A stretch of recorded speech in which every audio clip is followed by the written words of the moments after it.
Hello everyone, welcome back to my channel Anu's kitchen. ఈరోజు తోటకూర fry ఎలా తయారు చేసుకోవాలో చూద్దాం రండి. అలానే నా ఛానల్ లైక్ చేయండి, షేర్ చేయండి, సబ్స్క్రైబ్ కూడా చేసుకోండి. ఫస్ట్ తోటకూర అంతా శుభ్రం చేసుకోవాలి. ఇలా మొత్తం శుభ్రం చేసుకొని పక్కన పెట్టుకోవాలి. ఇప్పుడు నీట్గా వాష్ చేసుకోవాలి. అందులో ఇసుక ఉంటుంది, ఆ ఇసుకంతా పోయేలాగా వాష్ చేసుకోవాలి.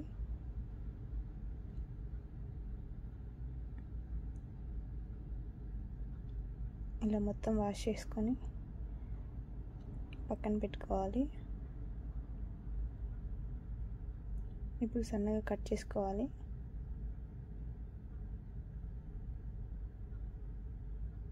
ఇలా మొత్తం కట్ చేసుకోవాలి సన్నగా.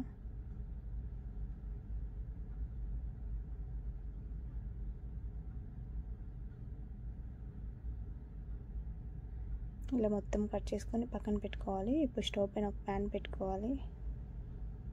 అందులో ఆయిల్ వేసుకోవాలి. 2 స్పూన్స్ చాలు.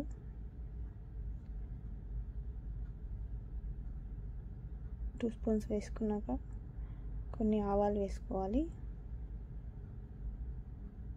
అలానే ఒక తెల్లగడ్డనిలా కొట్టేసి వేసుకోవాలి. కొద్ది కరివేపాకు వేసుకోవాలి. అలానే 2 ఎండుమిర్చి వేసుకోవాలి. ఇవి బాగా ఫ్రై అయ్యేలాగా వేయించాలి. ఇప్పుడు కట్ చేసి పెట్టుకున్న ఆకంతా వేసుకోవాలి.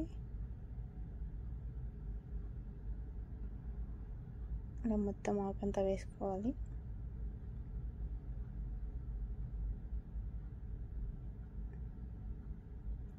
ఇప్పుడు మూత పెట్టుకొని మగ్గించుకోవాలి కొద్దిసేపు. ఇప్పుడు మూత తీసి ఒకసారి అంతా కలుపుకోవాలి.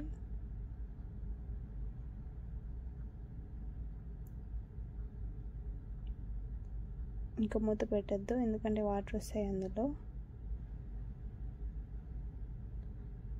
మూత పెట్టకుండానే అప్పుడప్పుడు కలపెట్టుకుంటూ ఉండాలి.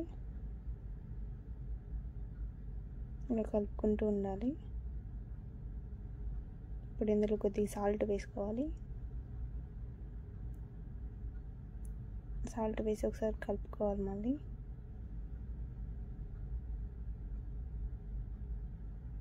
ఇలా మధ్య మధ్యలో కలుపుకుంటూనే ఉండాలి, లేకపోతే అడుగంటుతుంది.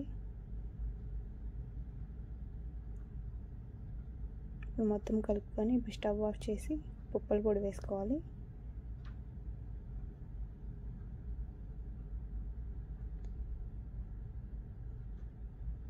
ఇలా మొత్తం వేసుకొని కలుపుకోవాలి. అంతే, తోటకూర ఫ్రై రెడీ అయిపోయినట్లే. ఇప్పుడు తీసి పక్కన పెట్టుకోవడమే. అలానే నా ఛానల్ లైక్ చేయండి, షేర్ చేయండి, సబ్స్క్రైబ్ కూడా చేసుకోండి. Thank you for watching.